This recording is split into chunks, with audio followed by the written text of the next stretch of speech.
Jadi sebenarnya ada hal-hal yang sifatnya apa? Review.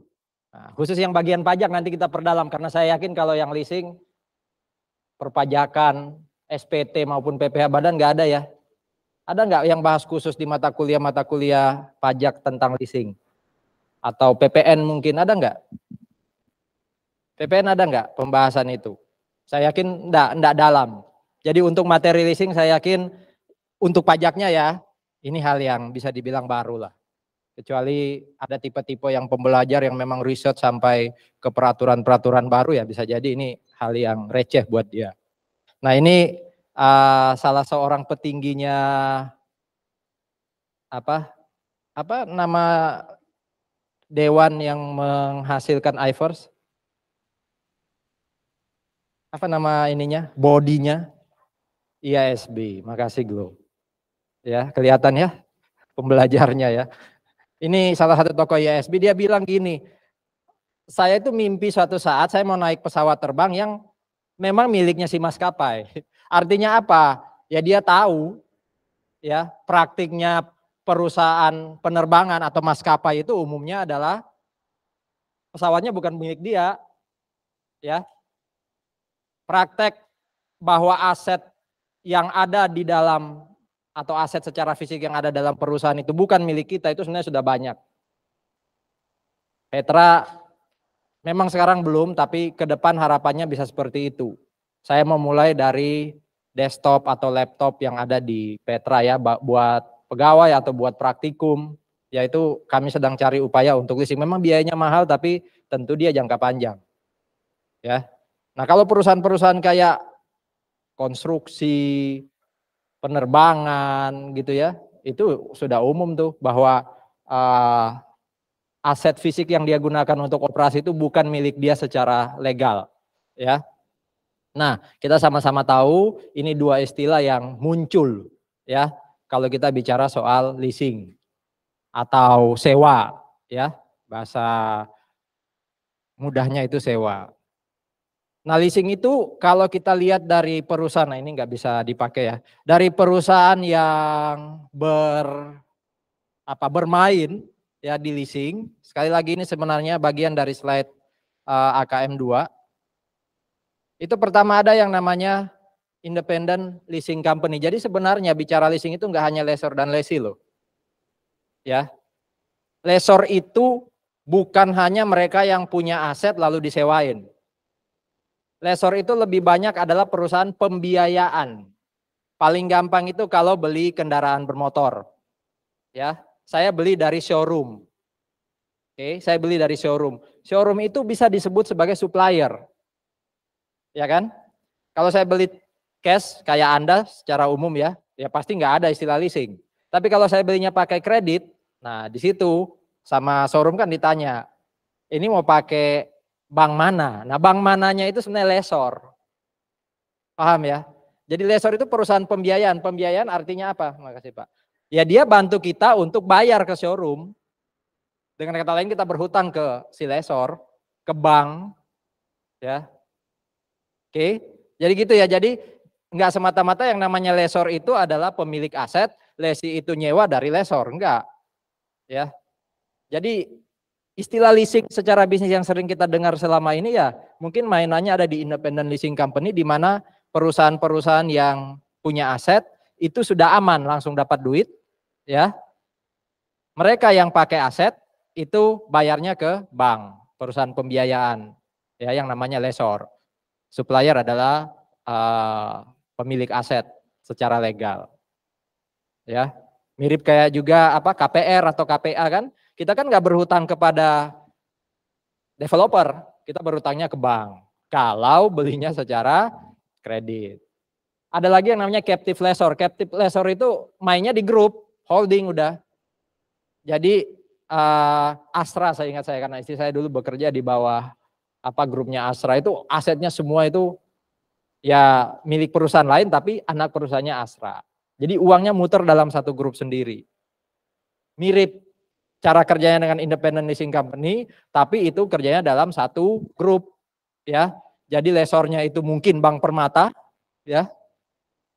karena di bawah Astra, ya, pemilik asetnya mungkin saya nggak tahu, perusahaan komputer, ya, atau IT di bawah Astra, ya, lesinya adalah ya perusahaan yang gunakan aset-aset tadi. Nah, ada lagi yang namanya, kalau yang paling pojok kanan bawah, ini memang lesornya itu pemilik aset sebenarnya. Lesinya yang nyewa. Tapi ditemukan oleh broker. Broker ini, ya broker biasa lah, mempertemukan yang butuh aset dengan yang punya aset secara legal. Itu ya, itu gambaran umumnya, supaya ingat lagi proses bisnisnya. Karena sebenarnya kuncinya akuntansi itu gampang adalah, ya pahami proses bisnis. Apalagi kalau Anda sudah di level semester 6, semester 7 ya. Tinggal lihat, oh prosesnya kayak gini, oh gini perlakuan akuntansinya. Wah asik kan? Ya. Kalau masih semester 1 emang diberikan dijejali dengan apa perlakuan akuntansi dulu. Tapi makin ke atas ketika Anda makin dewasa, baik secara usia, secara psikologis maupun secara konsep, ya sudah, ya kita sudah lupakan tuh perlakuan akuntansi, sudah paham lah, tinggal lihat substansi dari transaksi. Nah, ini IFRS-nya, ya, ini PSAK-nya. Oke, ini IFRS 16, ya PSAK-nya 73 tentang sewa. Baru aja ya, 2017 tuh. Ya disahkan, efektifnya 2020. Ya bukan berarti sebelumnya nggak ada PSAK sewa, ini menggantikan banyak PSAK, salah satunya PSAK 30 tentang sewa. Ya. Ini PSAK atau ISAK yang digantikan oleh PSAK nomor 73. Di AKM 2 saya lebih banyak atau kami lebih banyak fokus ke Kiso and Wagon. Tapi di sini ya itu kami fokuskan, saya fokuskan ke bahasan PSAK-nya. Buat lesi yang menggunakan aset tapi bukan pemilik legal, ya, sewa atau transaksi leasing itu sebenarnya off balance sheet items tapi minor. Ya, minor. Kenapa disebut off balance sheet? Karena saya itu loh bisa pakai komputer, bisa pakai laptop atau desktop, dari situ saya bisa generate income. Bukankah laptop atau desktop itu aset saya? Tapi secara hak milik bukan milik saya. Nah, karena akuntansi melihat bahwa aset itu bisa memberikan revenue di masa depan, itu kan aset. Makanya diakui sebagai aset, walaupun secara legal bukan milik kita. Itu yang disebut off balance sheet. Jadi sebenarnya itu aset dalam tanda kutip secara substansi, tapi dia ada di luar. Ya, dia ada di luar. Jadi kalau sering dengar off balance sheet, apapun ya konteksnya ya. Kalau hari ini kan kita belajar leasing, itu berarti substansinya sebenarnya harusnya ada di balance sheet, tapi kok ada di luar ya, dikeluarkan ya. Oke, jadi lesi sebenarnya itu buat dia itu substansinya aset. Walaupun bukan milik dia. Ya. Walaupun bukan milik dia. Memang ada transaksi leasing yang benar-benar dicatat di balance sheet. Tapi ada leasing tertentu yang tetap asetnya digunakan tapi nggak dicatat di balance sheet. Nah, itu yang benar-benar disebut sebagai off balance sheet. Kalau kita kembali ke di istilah depan tadi, sebenarnya kalau disebut capital itu berarti dikapitalisasi atau diakui sebagai aset. Itu yang jadi aset. Jadi itu bukan off balance sheet.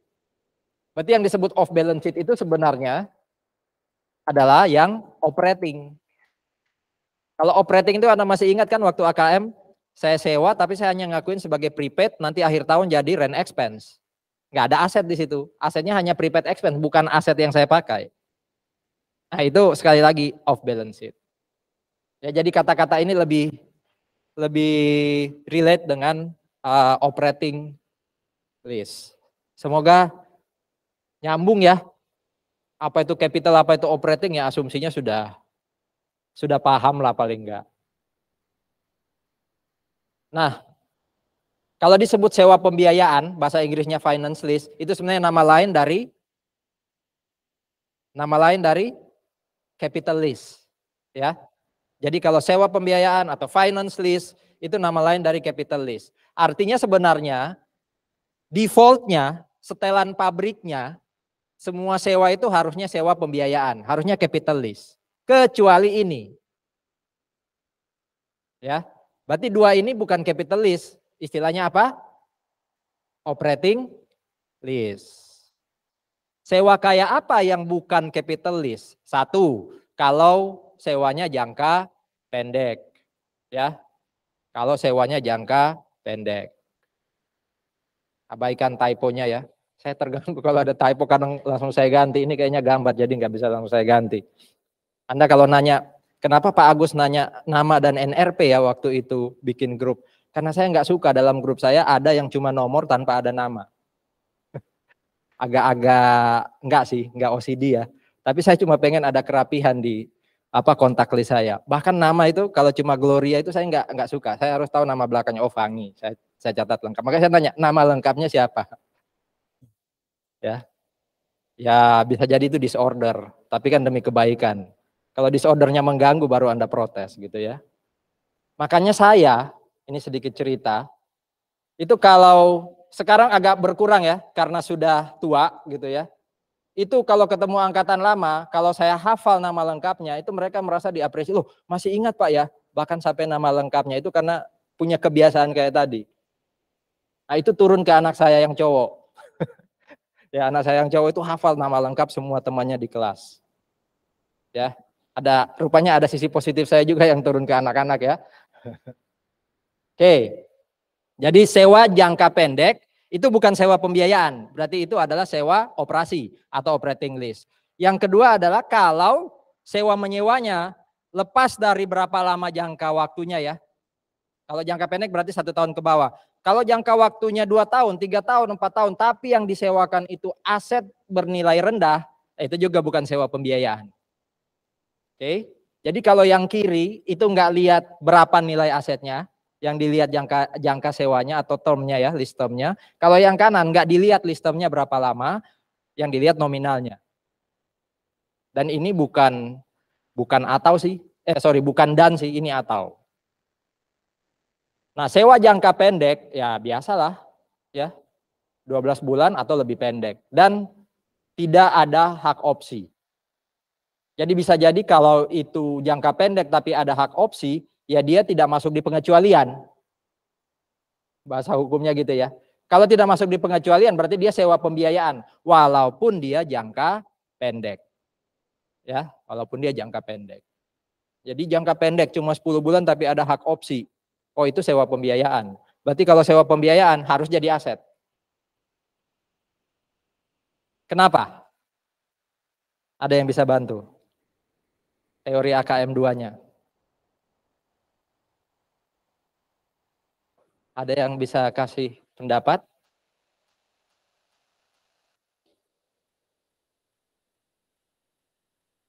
Kenapa kalau ada hak opsi, mau jangka pendek pun masa sewanya itu dianggap sewa pembiayaan. Jadi nggak masuk di pengecualian ya. Kenapa? Apa sih konsep atau substansi akuntansinya? Hak opsi itu artinya apa? Opsi kan pilihan ya. Jadi ada pilihan yang dimiliki lesi untuk beli. Kapan? Kalau listemnya selesai. Tapi kan cuma pilihan. Masa cuma pilihan jadi dasar untuk kemudian, oh itu harus jadi aset tuh di laporan keuangannya lesi. Kenapa? Padahal cuma pilihan, bisa saya pakai, bisa enggak. Kenapa? Saya dilihatin gitu takut. Kenapa?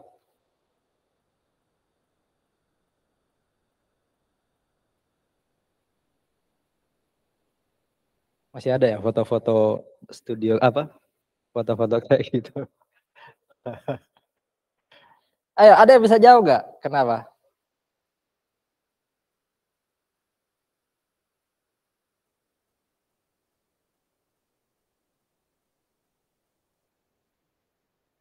Hak opsi itu tidak gratis ya. Jadi kalau saya jadi lesi nyewa dikasih ini ada hak opsi mau nggak? Oh mau, beli. Ya, ada harga hak opsi. Berarti saya sebagai lesi kalau nggak pakai ya ruginya adalah cost of hak opsi tadi, cost of surat hak opsi tadi. Tapi dalam hak opsi juga ada nilai apa? Nilai apa kira-kira dalam hak opsi itu? Hah? Apa yang tertera dalam opsi untuk leasing ini? Nilai apa? Untuk apa sih tadi? Untuk beli. Berarti nilai apa dalam situ? Nilai aset. Waktu lease term selesai, harga second aset kalau masa sewa selesai. Biasanya harga yang tertera di dokumen hak opsi tadi, harga secondnya, itu umumnya ditaksir, diestimasi lebih rendah. Bahkan signifikan dibandingkan harga pasar kalau atau residual value-nya aset kalau lease term selesai. Berarti logika bisnisnya daripada kamu beli harganya 1.000, itu hanya beli 200 loh. Ya logika bisnis pasti dipakai walaupun pilihan ya. Karena logika awalnya tadi bahwa harga yang di hak opsi itu lebih rendah dan akan kepakai ya sudah itu jadi aset. Tapi kalau nggak ada hak opsi, jangkanya jangka pendek, ya mohon maaf itu operating. Ya. Kalau jangka panjang nggak lagi lihat hak opsi. Pasti jangka panjang itu sewa apa? Pembiayaan, kecuali tadi ya asetnya nilainya rendah gitu ya. Tidak langsung hitam putih gitu ya. Jadi memang harus benar-benar dipahami secara komprehensif. Apa itu aset bernilai rendah? Intinya gini, kalau aset itu masih baru hari ini saya sewa, saya langsung tahu nilainya berapa, nggak masalah. Tapi kalau aset itu anggap aja sudah 2 tahun, sudah 3 tahun, kemudian saya sewa, yang disebut nilai rendah itu adalah nilai waktu aset pertama kali dibeli oleh lessor. Itu yang disebut nilai rendah. Jadi bukan nilai second, tapi nilai original, nilai asli, ya dari aset. Itu dicari tahu nilainya berapa sih, ya. Jadi lessor itu dasarkan nilai aset itu waktu seakan-akan dia masih baru, ya. Itu ada syaratnya. Manfaat yang diterima lessor itu secara terpisah atau bersamaan dengan aset lain yang tersedia bagi lessor ada, dan aset yang akan disewakan itu tidak tergantung dengan aset yang lain. Jadi bisa disewain tanpa tergantung aset lain. Kalau sampai ada ketergantungan gitu ya, dan aset satunya tidak bisa disewain ya berarti itu tidak masuk dalam kategori aset bernilai rendah. Berarti gugur pengecualian dia, berarti dia harus capitalis. Ya. Saya lupa apakah di sini ada. Oh, tidak ada. Tidak ada ya. iFirst dan PSAK terbaru itu tidak ada apa ya? Detail atau rigid aturan kayak nominal. Nilai rendah itu berapa? Nggak disebut rupiahnya, nggak disebut dolarnya. Kalau di iFirst sih ada, saya lupa 5.000 US dollar atau 500 saya lupa. Di AKM 2 ada tuh. Kalau di PSAK nggak disebut. Ya, nominalnya berapa. Yang pasti awareness pertama adalah kalau ingin nyewain aset, lessor harus cari tahu ulang berapa nilai aset asli pertama kali waktu dibeli, harga perolehan. Ya. Kedua, ya ini bukan aset yang nanti akan disewain lagi. Karena kalau kita sewa aset secara capital lease, itu dimungkinkan kita sewain lagi ke orang pakai operating lease, dimungkinkan. Ya, itu tidak boleh masuk dalam kategori itu. Nah, ini contoh-contohnya. Jadi ya kita bisa estimasi lah. Ya, nilai aset rendah itu kayak apa kalau lihat contoh-contoh ini. Ini contoh yang disebutkan oleh PSAK.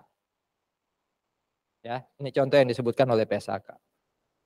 Kayak gini nih kayaknya aset bernilai rendah nih. Ini furnitur ringkas. Jadi nggak butuh effort lebih untuk pindah-pindahin mungkin, gampangannya kayak gitu. Itu ya. Intinya kembali ke sini, ini adalah operating lease. Selama memenuhi definisi sewa jangka pendek dan aset bernilai rendah.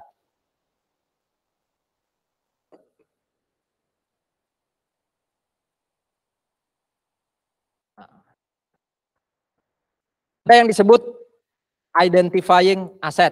Intinya aset yang disebut di kontrak. Yang disewain apa? Oh bangunan, oh tanah, oh equipment. Nah itu yang disebut identifying atau underlying aset.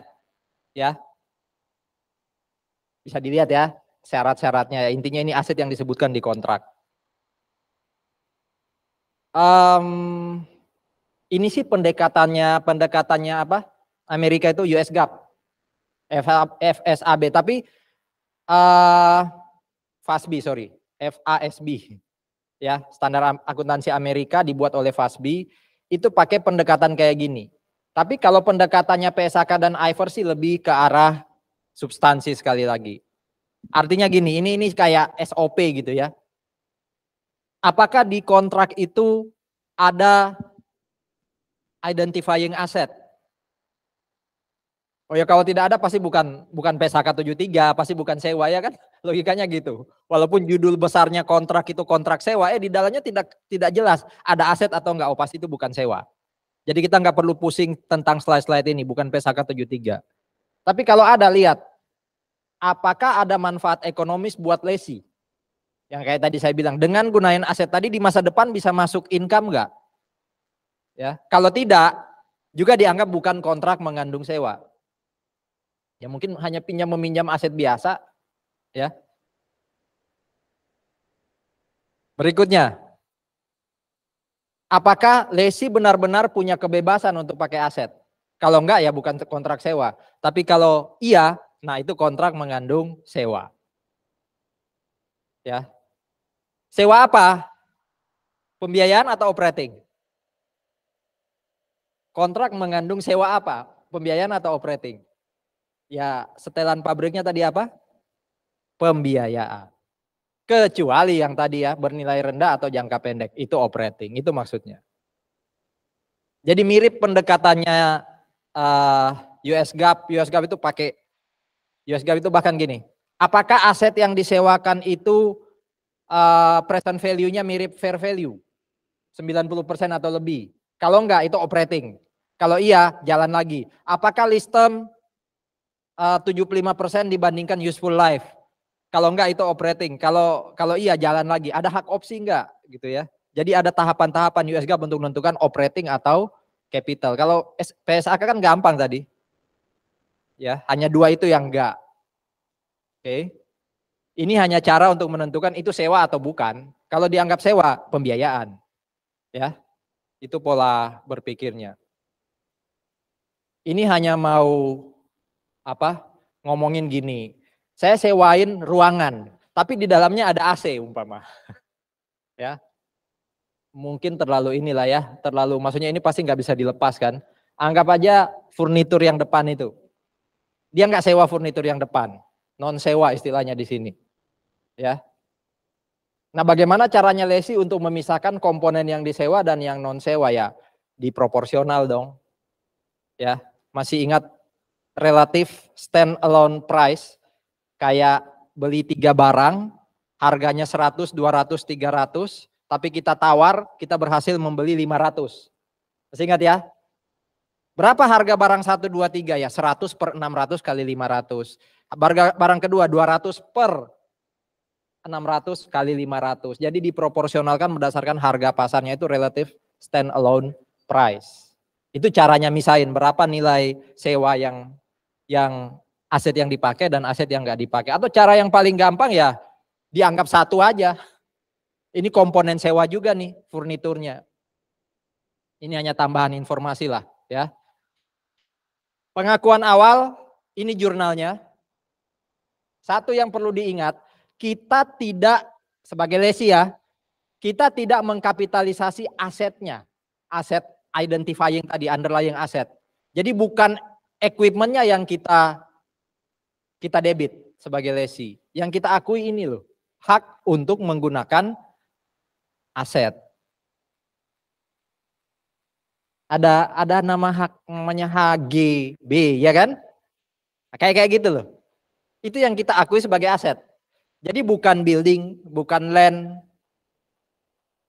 Yang kita depresiasi ya right of use asetnya, bukan nama asetnya. Itu di debit. Kreditnya yang lease liability.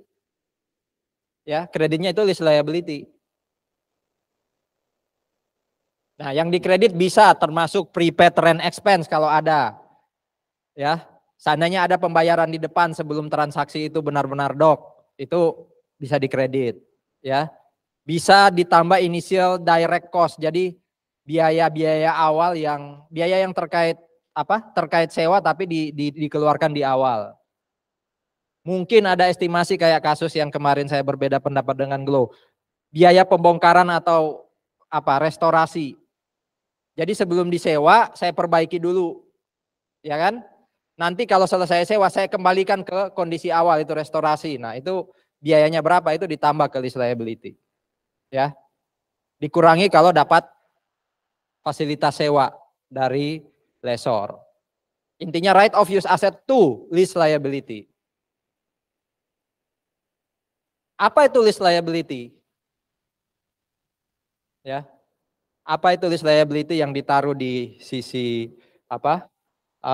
Sisi kanan ya, di kredit. Ya, present value dari pembayaran kita. Bentuknya apa itu present value dari lease payment? Single sum atau annuity? Masih ingat? Single sum atau annuity? Sewa itu kan apalagi kalau jangka panjang ya. Jangka pendek pun kalau per bulan bayarnya kan pasti ada biaya yang dibayar setiap periode tertentu dengan nominal yang sama. Itu kan namanya annuity. Ya, jadi present value dari lease payment itu annuity. Annuity yang mana?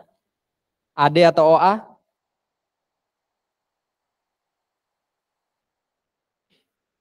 AD atau OA?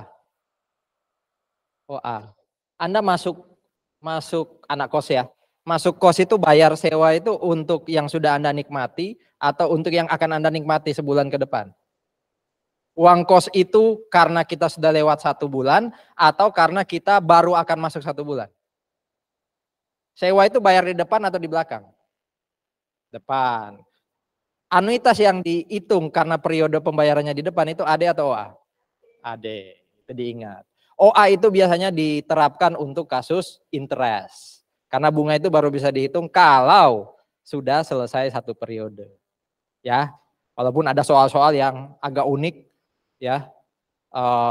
Pembayaran sewanya dilakukan di belakang ya bisa aja, tapi itu kan bukan bisnis yang umum. Masih bisa dihitung tapi pakai OA, tapi umumnya AD. Ya. Untuk yang kedua yang present value future expected payment ini bisa jadi adalah residual value, apalagi kalau guaranteed. Nah, untuk yang residual value yang guaranteed itu sifatnya single sum karena dia hanya 1 titik di depan, ya kan? Oke, jadi yang lease payment AD, yang future expected payment itu single sum. Nah, itu variabel penentunya ya. Berapa lama masa sewa, berapa lease paymentnya, diskon rate-nya berapa. Lease term, ya pokoknya yang tertera di kontrak. Biasanya juga bisa diperpanjang pakai hak opsi. Jadi ada hak opsi lain ya, yaitu memperpanjang masa sewa. Tapi hak opsi yang di depan tadi ya, untuk menentukan dia sewa jangka pendek atau enggak itu hak opsi untuk beli, bukan memperpanjang. Lease payment. Ya sebenarnya umumnya yang baris 1 dan baris 3 itu ya. Itu lease payment. Oke, itu lease payment. Hati-hati dengan istilah guaranteed residual value. Residual value yang dijaminkan itu apa sih? Apakah pasti dibayar atau enggak? Nanti kita lihat. Ya, nanti kita lihat apa konsekuensinya kalau ada istilah guaranteed residual value. Bicara tadi yang diskon rate yang paling bawah pojok kanan, kalau Anda lesi ya, kalau Anda lesi itu pakai yang namanya implicit. Jadi berapa sih tingkat suku bunga yang biasanya Anda pakai untuk ngitung present value di perusahaan Anda? Jadi soal diketahui biasanya. Kadang kan perusahaan perlu tetap harus menghitung present value untuk kasus-kasus khusus ya. Nah itu berapa? Ya biasanya sih pakai tingkat suku bunga perusahaan kalau minjem duit dari bank itu biasanya dikenain berapa itu di rata-rata. Tapi kalau di soal sekali lagi diketahui. Atau bisa pakai punyanya lessor itu yang bawah tuh, incremental. Ya. Nah di soal kadang-kadang ada kata-kata gini. Kalau lesi tahu punyanya lessor dan kebetulan punya lessor lebih rendah, pakailah punya lessor. Pakailah incremental. Ya. Intinya mana yang lebih rendah, punya lesi atau lessor, selama lesi tahu punya lessor. Kalau nggak tahu, ya jangan pakai punya lessor. Cuma jangan kemudian berpikir ya, loh saya baca Pak, lesi 4%, lessor 2%. Berarti kan saya tahu punyanya lessor, iya Anda yang tahu. Dalam kasus itu lesi nggak tahu. Ya, jadi tetap pakai punya lesi, walaupun lesi lebih tinggi. Oke.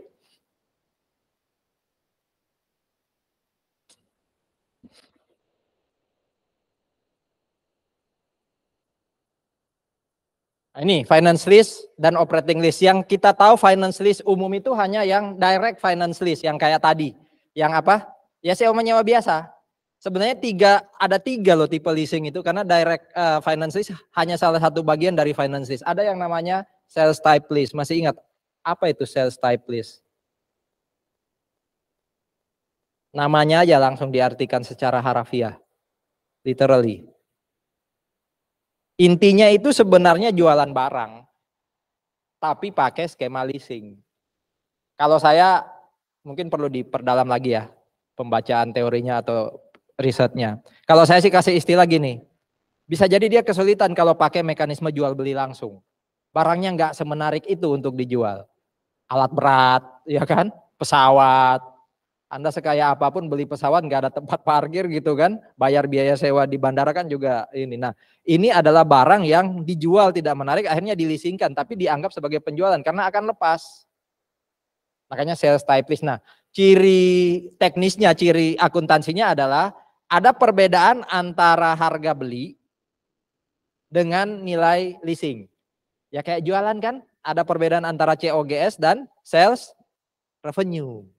Itu intinya yang disebut sales type lease. Tapi buat leasing nggak masalah. Mau itu direct finance lease atau sales type lease, selama dia bisa membiayakan atau menjadikan itu sebagai sewa pembiayaan ya diakui jadi aset. Ini dari kacamata siapa tuh? Lessor. Ya. Jadi lesi hanya dua yang dia lihat, finance atau operating. Kalau lessor 3. Ya. Nah, kalau bicara valuation berarti di akhir tahun ya. Ingat, kalau pertama kali disewa, maka jurnalnya sesederhana ini. Right of use asset to lease liability. Itu pertama kali kan pengakuan awal ya. Recognition ya, and measurement. Hari itu juga kan buat kontrak langsung right of use asset to lease liability. Nilainya dari mana? Dari present value. Ya kan? Hari itu juga dibayar. Nah, itu berarti lease liability langsung didebit untuk pembayaran pertama. Ya, lease liability berkurang untuk pembayaran pertama to cash. Tapi akhir tahun harus bikin jurnal penyesuaian. Ya, apa yang dibuat di akhir tahun untuk penyesuaian? Ya, yang pasti right of use asetnya harus disusutkan. Ya, harus disusutkan. Pakai ya bisa pakai lease term. Tapi kalau ternyata useful life aset lebih rendah ya pakai useful life. Ya. Sempat Keso nulisnya gini. Syarat untuk bisa pakai lease term atau useful life adalah tergantung apakah ada perpindahan kepemilikan atau enggak. Jadi kalau legalnya ikut pindah, ya lesinya pakai useful life. Tapi kalau hak legalnya nggak pindah, pakainya lease term. Nah kalau PSHK ngaturnya gini. Saya bilang sempat karena sekarang hilang aturan itu kayaknya dari Keso. Ya, dari IFRS. Sekarang PSHK ngomongnya gini, mana yang lebih pendek wes, lease term atau useful life? Ya. Cuma saya nggak tahu dalam praktek apa mungkin ya useful life dari lessor disampaikan ke lesi? Umum nggak itu? Kayaknya nggak umum ya. Estimasi useful life itu kan bebas setiap orang. Ngapain saya beritahu lesi? Jadi ya umumnya pakai lease term. Ya kecuali lesi tahu. Ya kecuali lesi tahu. Bagaimana kalau saya pakai alternatif model? Fair value itu loh. Kalau yang atas itu kan didepresiasi pakai ya depresiasi biasa ya. Kalau yang bawah itu pakai alternatif ya fair value model. Jadi right of use asetnya di appraise. Ya dinilai ulang. Berapa nilai pasarnya per 31 Desember? Nah, itu pakai pendekatan fair value model lah secara umum. Ya. Tapi untuk AKM termasuk ini kita pakai yang cost model ya. Khusus untuk yang ini. Kalau yang aset tetap bisa jadi pakai cost atau pakai fair value. Tapi kalau yang sewa seperti ini kita pakai yang atas. Lease liability-nya itu pakai amortized cost. Amortized cost artinya berapa tadi present value-nya, dia makin lama makin berkurang sampai titik pojok kanan paling bawahnya jadi nilainya berapa? 0. Ya, itu yang namanya amortized cost. Pakai metode effective interest. Effective interest artinya pengurangan dari liability tadi itu based on atau tergantung dari interest. Bukan langsung dibagi, umpama list liability 95, list term 5 tahun, langsung dibagi 5. Bukan kayak gitu. Itu yang namanya effective interest method. Tabel amortisasi itu loh. Ya. Nah kalau operating list ya paling gampang lah. Pertama kali bayar prepaid expense to cash. Akhir tahun rent expense to prepaid expense. Ya kan? Jadi berapapun nilai yang sudah dihitung oleh lessor, anggap aja per tahun 25 juta. Nah itu jadi expense di tahun itu. Atau 100 juta dibagi 4, berarti per tahun 25 juta.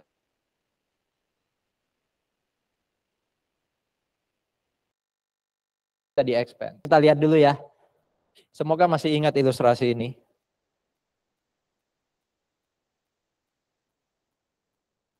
Karena saya komit pada penjelasan proses bisnis, saya awali dari lessor. Kita pakai yang lessor pemilik aset, ya, nggak perlu apa itu, nggak perlu ada perusahaan pembiayaan gitu ya. Lessor ini mau nyewain aset ke lesi, ABC mau nyewain aset ke XYZ. Nah, lessor waktu beli aset itu 100.000, ya 100.000. Dia estimasi kalau ini disewakan 5 tahun lagi itu kira-kira nilai jual di pasarnya tinggal 5.000, masuk akal ya. Penggunaan gitu ya, secara fisik atau keusangan, jualnya nanti akan lebih rendah. Oke. Logika bisnisnya, kalau ini mau disewain, harusnya kan dia bisa dapat uang minimal sama kayak biaya dia beli aset. Iya enggak? Betul ya? Ya mending saya jual dong daripada saya sewain umpama.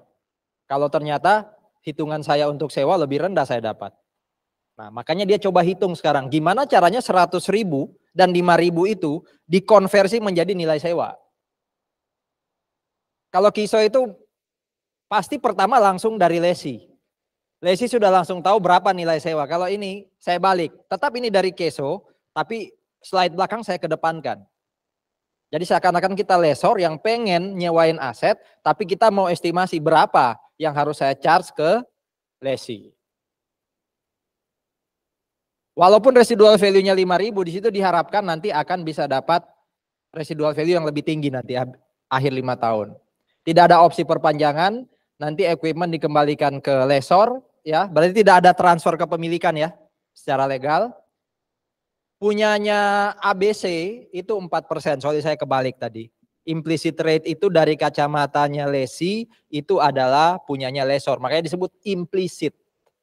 Ya, implicit karena bisa jadi nggak ketahuan, bukan eksplisit. Ya, sementara yang apa tadi? Incremental itu punyanya lesi sendiri. Dari kacamata lesi ya. Kalau ini kan istilahnya lessornya ini. Saya ulangi ya. Jadi implicit rate itu adalah ya gampangnya ingat ya, implisit berarti bisa jadi nggak diketahui ya, implisit. Oh itu punya orang lain, siapa orang lain? Lessor. Punya saya sendiri sebagai lessor itu incremental. Nah ini pasti pakai asumsi ya, saya sewain ke XYZ dia pasti akan bayar. Kalaupun gagal kemungkinannya kecil, ini probable berarti di atas 50%. Di soal diketahui di bisnis insting Anda yang main. Track recordnya lesi yang Anda harus cari tahu ya kan. Makin dia tidak bagus track recordnya, pilihannya disewain atau Anda kasih bunga yang tinggi. Ya kan? Nah, ini cara hitungnya ABC ya. Cara pertama adalah residual value. Residual value ini kan untuk 5 tahun lagi. Kalau dia pakai tingkat suku bunga 4%, dia diskontokan, dia present value kan pakai single sum, itu ketemu 4.000. Berarti logika dia adalah gini, 5 tahun lagi, paling enggak nilai yang bisa saya dapat kalau saya tarik ke sekarang 4.000. Berarti enggak fair dong kalau saya tarik dari lesi yang 4.000. Masuk akal ya? Berarti nilai yang akan saya bebankan ke lesi itu adalah 100 kurangi 4.000. 100 itu kan nilai sekarang. Betul? Sementara 5.000 tuh nilai 5 tahun lagi, kan nggak bisa di compare langsung. Makanya yang 5.000 saya tarik ke nilai sekarang. Ketemu 4.000. Berarti kalau saya pengen nyewain, berapa nilai? Makanya istilah lainnya itu minimum lease payment. Kalau saya mau naikin ya nggak apa-apa. Ya. Berarti yang mau saya tarik dari lesi itu caranya adalah 100 kurangi dengan 4.000. Karena mereka sudah sama-sama nilai sekarang. 100 itu kan fair value hari ini. Berarti yang saya harapkan dapat dari lesi itu 95 secara total. Nilai sekarangnya secara total 95. Berarti present value annuity due untuk 5 tahun 4% 95. Itu sudah dapat jawabannya ya, PVAD-nya. Nah, berapa R?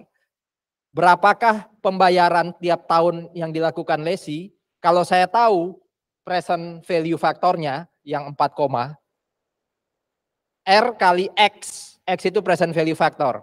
Sama dengan present value annuity due 95. Berarti kan untuk dapat berapa R atau rental payment, PVAD-nya saya bagi dengan X, betul ya? Ketemulah angka 20.000. Itulah yang saya ngomong, ayo kita transaksi, kamu bayar per tahun 20.711. Gitu loh. Dari situ ceritanya. Kalau kisah kan mulai langsung lesi menyewa 20.711. Di bawah, di belakang baru dijelaskan lesor ngitungnya kayak apa. Oke. Nah, itu annual payment. Ada pertanyaan dulu?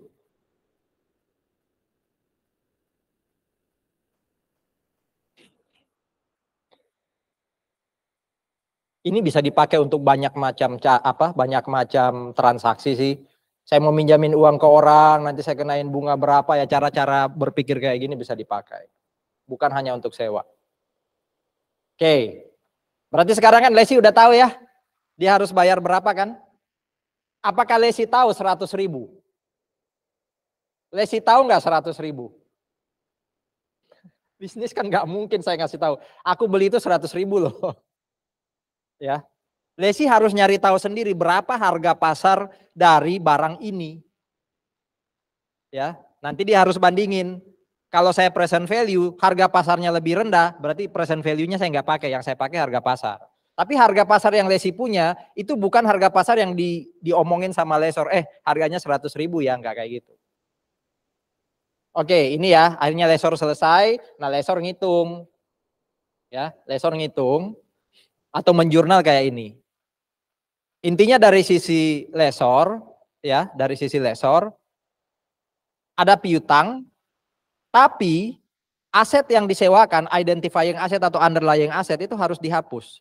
Istilahnya itu de-recognize, tidak diakui.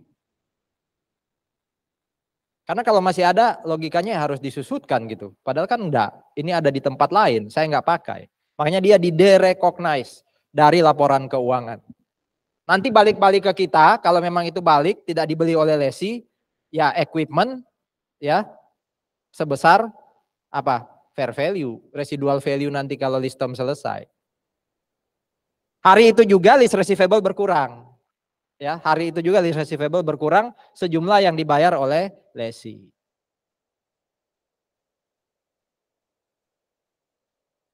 Nah, nanti kita secara pajak mau lihat ada income nggak di sini.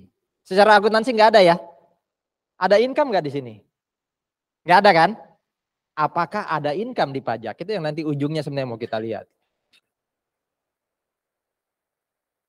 Ini tabel yang disebut tabel amortisasi yang pakai effective interest. Kenapa disebut effective interest method? Karena pengurangan 100.000 ke bawah itu berdasarkan bunga. Ya, jadi bunga ini itu mempengaruhi angka di kolom C. Ya kan? Kalau yang pertama pasti masih 0. Kenapa masih 0? Kan dibayarnya 1 Januari. Ingat, bunga itu baru diakui kalau 1 periode udah lewat. Berarti baris pertama itu bunganya masih 0.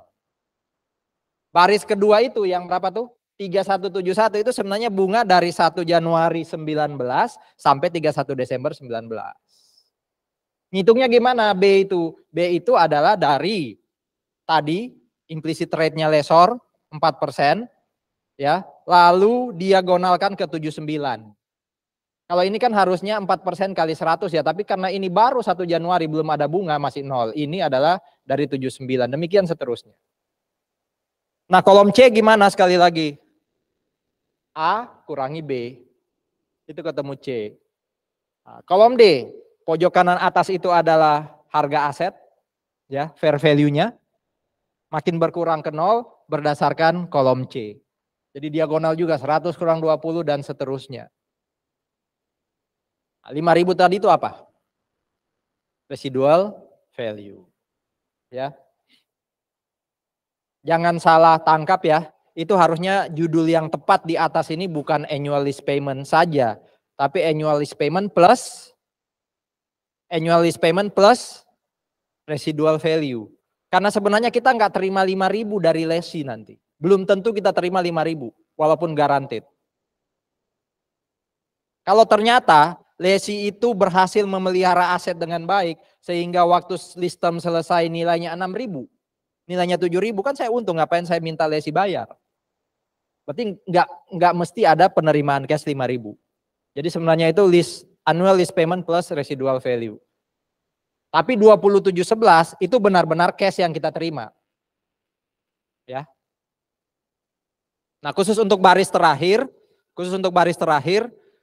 kolom C ini samakan dengan sisa lease receivable. Berarti kolom B ini adalah 5.000 kurangi C. Jangan lagi Anda kalikan berapa? 4% kali ini. Bisa jadi nggak ketemu. Ya, pokoknya ini harus 0. Supaya ini 0 kan berarti angka ini harus sama. Supaya ini jadi 4807 kan berarti 5.000 kurang 4807. Ketemu 192. Dari tabel ini kita sudah bisa bikin jurnal.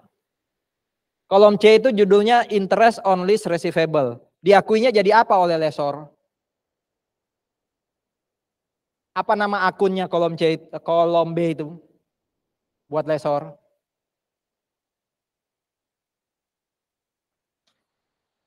Ayo baris ketiga yang 1 Januari 2020 judul date-nya. Ini sebenarnya diakuinya per tanggal 31 Desember 2019. Apa jurnalnya per 31 Desember 2019?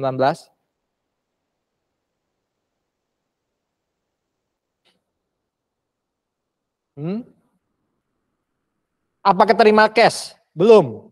Terimanya kan baru 1 Januari 2020. Apa yang kita akui di 31 Desember 2019 sebagai lessor? Angka ini.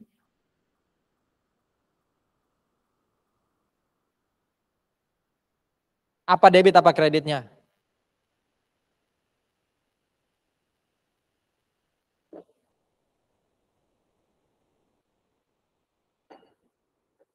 Salah satu, debit atau kreditnya apa? Itu jelas loh, interest on receivable. Berarti buat kita apa dong? Kalau saya minjamin uang ke orang terus ada interest. Interest, revenue. Itu ada debit apa kredit? Kredit dong. Nah, debitnya apa dong? Belum terima cash loh. Terima cashnya besok, 1 Januari. Apa debitnya?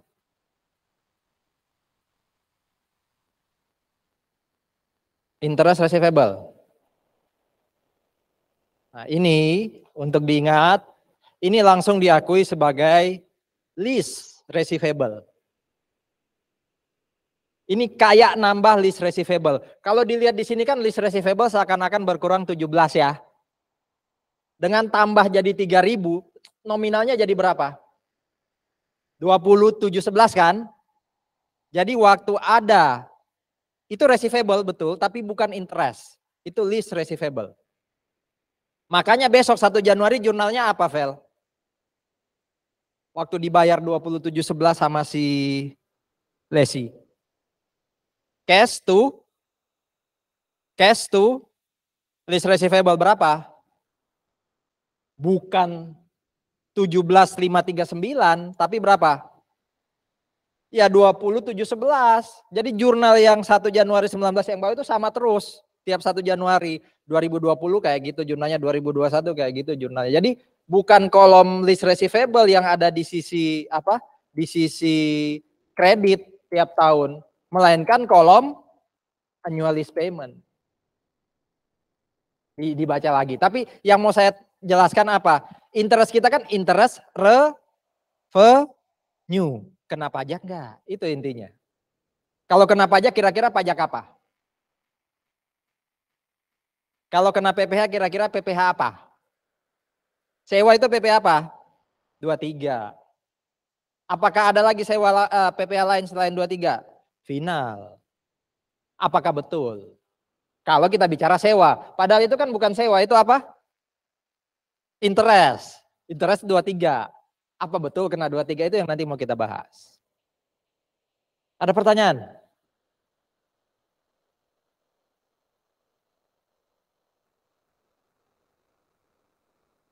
Saya bersyukur diberi kepercayaan ya. Jadi salah satu pimpinan ya. Tapi makin ke sini saya semakin tahu bagaimana cara mendelegasikan tugas, kapan saya harus hadir, kapan enggak. Memang kadang-kadang mungkin saja teman-teman saya di bidang 2 ini, sarpras, keuangan dan semacamnya akan ngelihat, Pak Agus enak ya, kami yang rapat atau apa Pak Agus dalam tanda kutip nyantai. Bukan itu tujuan saya. Saya ngomongnya gini ke teman-teman. Kalau saya langsung berhadapan dengan mahasiswa, saya langsung berhadapan dengan dosen atau teman-teman staf ya, itu saya yang akan terus dipertajam. Kan kata Alkitab apa? Besi menajamkan besi. Kemampuan saya secara social skill, communication skill, itu pasti terasa karena terus menerus berhadapan dengan orang. Bisa jadi salah dalam proses, tapi dari situ kan saya sadar, oh iya, ini caranya yang benar, yang baik. Nah kalau kayak gitu teman-teman saya, pimpinan-pimpinan kayak UPPK, Biro Keuangan dan semacamnya, itu jadinya tidak terasa, tidak tajam, terdengar kayak alasan gitu ya. Tapi betul saya pengen supaya teman-teman saya itu berdebat, ayo berdebat. Keluarlah speak yang pas gitu ya. Tahu kapan harus keluar kalimat ini dan semacamnya. Poin saya kenapa saya sharing ini dari tadi itu saya loh yang ngomong. Anda cobalah ngasah gitu ya. Supaya ngomong nyeletuk gitu ya. Itu kan juga keberanian ya. Iya kan? Nanti kalau di perusahaan Anda nggak mampu lakukan itu, nyesal loh.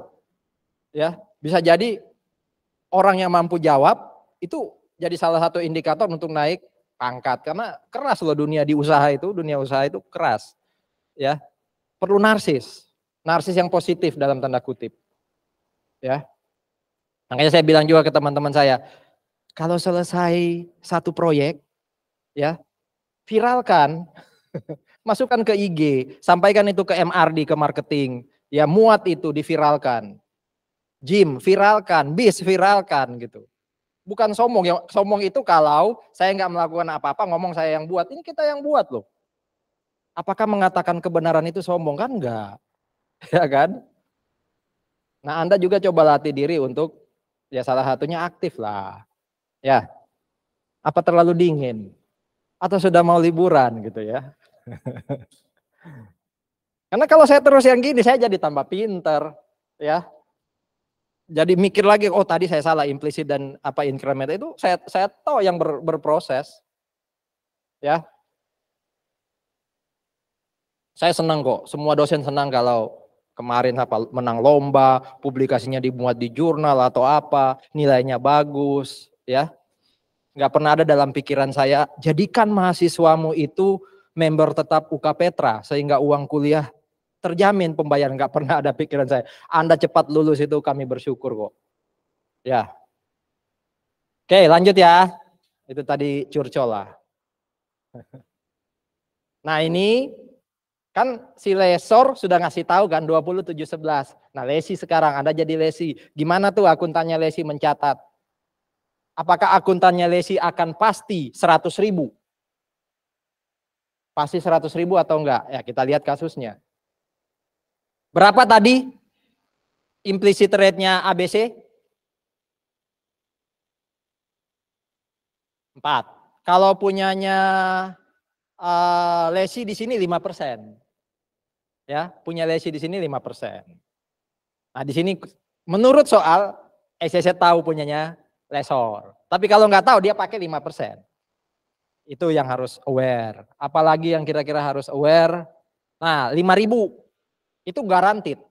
Guaranteed itu artinya gini, sekali lagi. Kalau besok lease term selesai, ternyata nilai secondnya 4.000, tanggung. Kasih saya 1.000 kata lessor. Kalau 0, kasih saya 5.000. Ya. Nah, di sini ada informasi tuh, probable. Berarti di atas 50% bahwa besok ya nilainya pasti di atas 5.000. Itu nanti akan mempengaruhi ke penghitungan present value-nya lesi. Kalau lesi bilang, aku kok nggak tahu ya bakal berapa nilainya, ya sudah asumsi aja berarti dia harus bayar 5.000. Berarti waktu dia ngitung present value, si lesi ya, XYZ ini ya dia harus masukin 5.000. Tapi karena di sini dia bilang nilainya di atas 5.000, dia nggak perlu mempresent value-kan 5.000 walaupun guaranteed. Gitu ya. Karena dia katakan di situ bakal melebihi kok. Cuma jangan sampai karena ada kalimat ini Anda langsung simpulkan, oh besok berarti kalau nilainya 4.000, 3.000, 2.000 atau 0, lesi nggak perlu bayar. Ya ini kan estimasi. Kalau realnya ternyata di bawah 5.000 ya lesi tetap harus bayar dong. Cuma waktu ngitung present value sangat tergantung dari estimasinya lesi. Karena lesi nggak mungkin tahu tabelnya lessor kayak gini. Ini rahasianya lessor. Ya. Sekarang saya nanya, bagaimana kalau lesi ngomong gini? Kayaknya, saya ulangi ya, untuk kalimat ini berarti lesi tidak perlu mempresent value-kan 5.000. Cukup yang 2711. Pakai apa? Pakai present value apa? 2711? AD. Ya kan? AD ya. Kalau 5.000 ini ternyata mau di present value kan pakai single sum. Tapi ini kasusnya nggak perlu karena dia bilang besok di atas 5.000 kok. Bagaimana kalau lesi estimasi 3.000? Kok kayaknya residual value-nya 3.000, lessor itu terlalu optimis. Kayaknya 3.000. Apa yang harus lesi lakukan? Ayo logika bisnis. Kayaknya besok nilainya 5 tahun lagi cuma 3.000. Padahal lessor bilang 5.000. Terus apa yang harus lesi lakukan? Ya 2.000-nya ikut di present value kan. Jadi bukan 5.000 atau 3.000 tapi 2.000-nya itu kan berarti asumsinya besok akan bayar 2.000. Apa betul 2.000 ya? Belum tentu ya. Tapi itu estimasi awal. Gitu ya. Kalau dalam kasus ini 5.000 nggak perlu karena dia mengestimasi bakal lebih. Makanya waktu si lesi ngitung present value 5.000 nggak masuk di hitungan.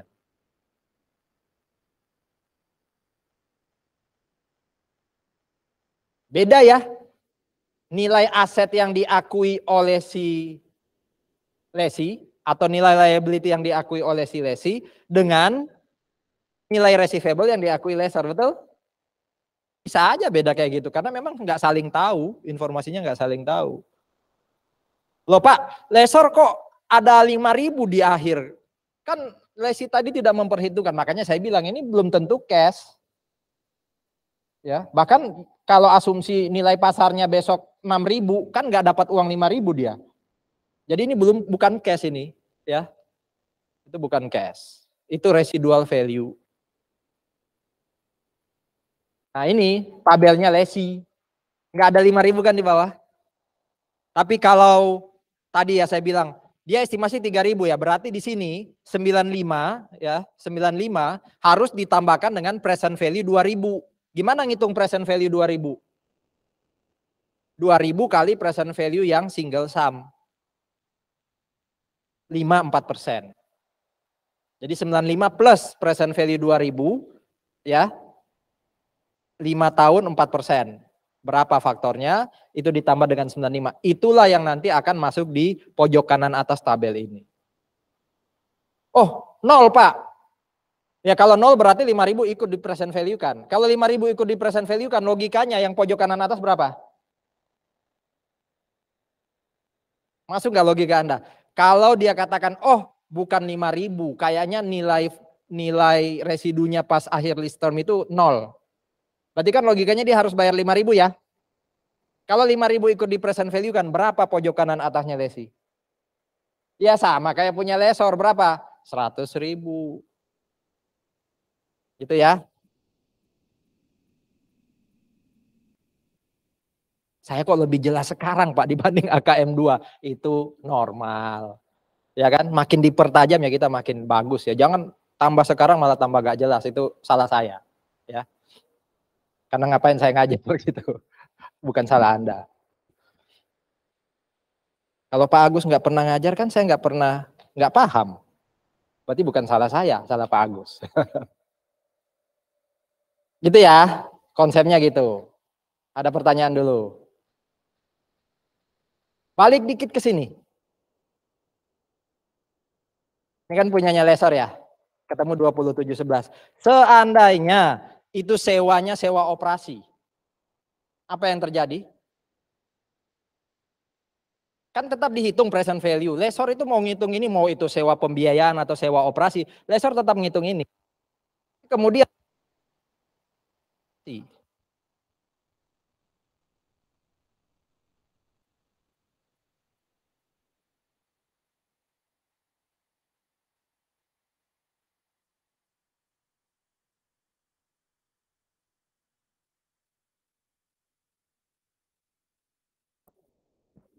apa konsekuensinya kalau ini sewa operasi? Ya sudah, Lesi nggak perlu capek-capek melakukan apa? Menghitung ini. Lesi nggak usah ngitung ini. Kalau ini ternyata sewa operasi, ya langsung aja prepaid expense to cash. Akhir tahun, cash to, rent expense to prepaid expense. Angkanya 2711. Ya, nggak perlu lakukan ini nih. Apa? Depresiasi nggak perlu. Ya kan? Itu kalau operating lease. Tapi karena ini capital lease, ya seperti ini jurnalnya. Nah, pertanyaannya 3007 itu dari tabel ya. Apakah 3007 itu deductible expense atau enggak? Ah, itu nanti kita lihat di pajak. Ya. Jadi jurnal 1 Januari itu sama terus tuh dari 2000 apa? Sorry, ini tanggalnya harusnya 2019 ya. Jadi bukan 2021 nih. Ya, ini 2019. Ya, kalau yang ini berarti 21 itu 2020 ya. Nanti saya ganti, saya kirim ulang ke Lentera ya. Sesuaikan dengan tanggal di tabel ya.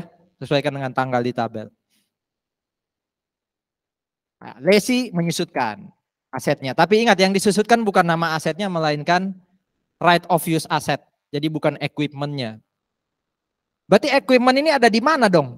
Secara akuntansi. Di Lesor hapus, betul kan? Di Lesi nggak ada, adanya right of use asset. Di mana dia? Yang nggak ada di laporan keuangan siapapun. Secara akuntansi. Oke. Nah ini contoh kalau XYZ, Lesi beli equipment ya dari ABC. Baru diakui equipment tuh cash 5.000. Ya.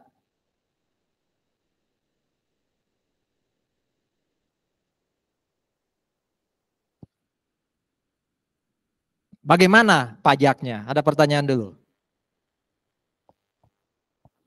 Bagaimana pajaknya? Kita lanjut aja ya, biar cepat juga pulangnya. Biar cepat selesainya maksud saya. Ya, di download dulu, cari dulu ini. Cari di Ortex kah? Atau cari di Pajak Go ID kah? Atau cari dari Google juga bisa. Termasuk yang ini ya.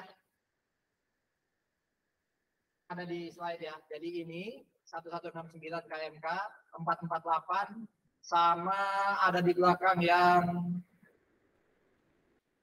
ada di SE ya. Jadi ada 3, coba Anda cari di Pajak Go ID atau Ortex atau apapun. 3. 2 KMK, 1 surat edaran. 2 menit.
Tes.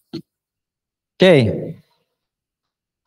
Lama banget ya, 1991. Kalau Anda lihat di Ortex atau pajak Go ID, itu ada tulisan sudah nggak berlaku lagi. Betul ya? Ada nggak? Running text-nya kalau di Ortex lebih enak biasanya.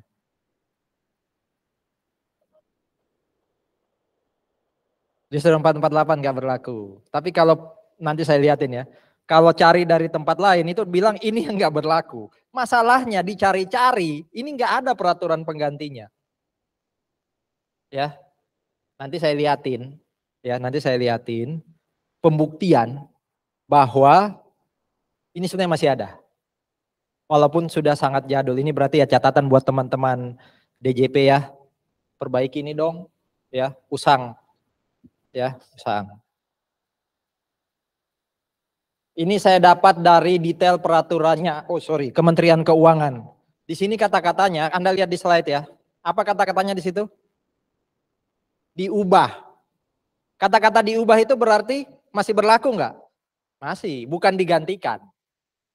Ya, nah coba baca KMK 448. Cara paling gampang untuk tahu apakah aturan yang menjadi rujukan aturan baru itu diganti atau dia kemudian dihapus, itu lihat aja. Saya caranya adalah saya langsung lompat ke bawah, ya, Ctrl N atau Page N, cari sebelum tanda tangan, cari informasi di itu. 1169 posisinya di 448 itu apa? Jadi buka peraturan 448, KMK 448, cari informasi di situ, apakah 1169 itu berubah atau diganti total?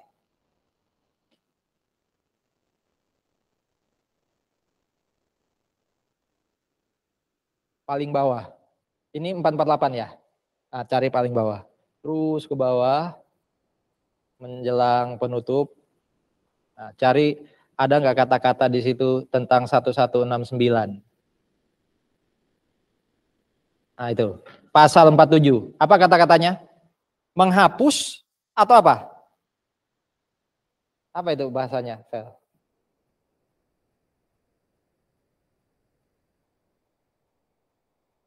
Nah, artinya apa? Apa arti pasal 47 itu? Pasal 47 dari KMK 448. Masih berlaku. 448 tahun berapa itu?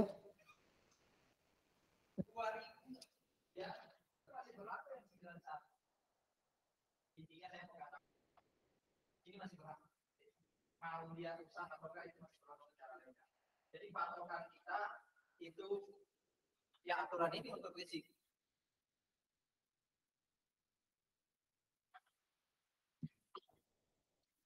Oke. Okay. Nah, di sini ini sebenarnya enggak. Kalau Anda baca secara cepat, secara scanning, aturan ini ngatur apa sih yang 448? Apa infonya di 448, Glo? Kalau dilihat secara cepat. Itu enggak akan memperlihatkan perlakuan akuntansi, itu hanya ngomong perusahaan apa itu? Pembiayaan itu bentuknya bisa sewa guna usaha, bisa kartu kredit, bisa anjak piutang, sama satunya apa di situ. Di bawah itu dia kasih definisi apa itu anjak piutang, tapi nggak ada perlakuan akuntansi. Semuanya masih ada di sini. Ya, semua masih ada di sini. Anda punya aturannya, harusnya saya nggak perlu bacain ini gitu ya. Tapi oke, saya bantu Anda menyarikan aturan itu ke sini. Saya summary-kan ke sini. Menurut ketentuan pajak, sama kayak akuntansi ada dua, yaitu finance dan operating. Kita sama-sama tahu finance dari kacamata lesor bisa direct, bisa apa? Sales type. Oke. Finance lease itu sebenarnya sama kayak 448 ngomong ini usahanya lembaga keuangan. Ya, jadi dia harus, saya nggak tahu, harusnya masuk dalam pengawasannya OJK kalau sekarang, ya kan? Otoritas Jasa Keuangan. Karena dia masuk dalam kategori lembaga keuangan. Kalau itu finance lease, ya, maka maksudnya apa dia sebut ini? Berarti kalau tidak masuk dalam kategori ini dia apa? Ayo simpulkan. Kalau tidak masuk dalam kategori-kategori ini berarti dia apa? Operating, list. Menurut pajak. Tadi kan kita akuntansi ya. Tahu atau sudah dapat lah ya insight soal kapan operating, kapan financing. Nah, ini menurut pajak. Satu, lease payment ya. Ini sudah saya coba pergampang loh bahasanya, tapi Anda bisa paham nggak apa maksudnya? Lease payment selama lease term mula-mula. Maksudnya apa ya? Mula-mula ini apakah ketika dunia diciptakan pertama kali atau waktu ada jemaat mula-mula waktu hasil apa speech-nya si Paulus dan Petrus di loteng Yerusalem atau yang mana ini? Jadi gini, seandainya lessor nyewain aset, ini sudah kedua atau ketiga kali, ya dia harus merujuk ke transaksi sewanya dia di awal, yang pertama kali. Itu maksudnya. Nah, waktu yang pertama kali dia sewain, apakah list payment-nya itu nutup? Kayak tadi itu loh, 2711 itu kan nutup 100.000 toh. Apakah dia sudah ngitung kayak gitu gampangannya? Kalau iya, syarat satu terpenuhi yaitu list payment selama list term ditambah residual value aset harus bisa nutupin cost aset. 100.000 itu bisa ditutup. Kalau US GAAP 90% aja itu sudah finance lease. Kalau IFRS nggak ngelihat itu. Lihatnya substansi. Dua, apa yang baru atau beda dengan pengetahuan Anda selama ini? Ini list term loh ya, bukan useful life. Tapi apa yang beda dengan pengetahuan Anda selama ini? Anda kan sudah sangat ahli soal pajak.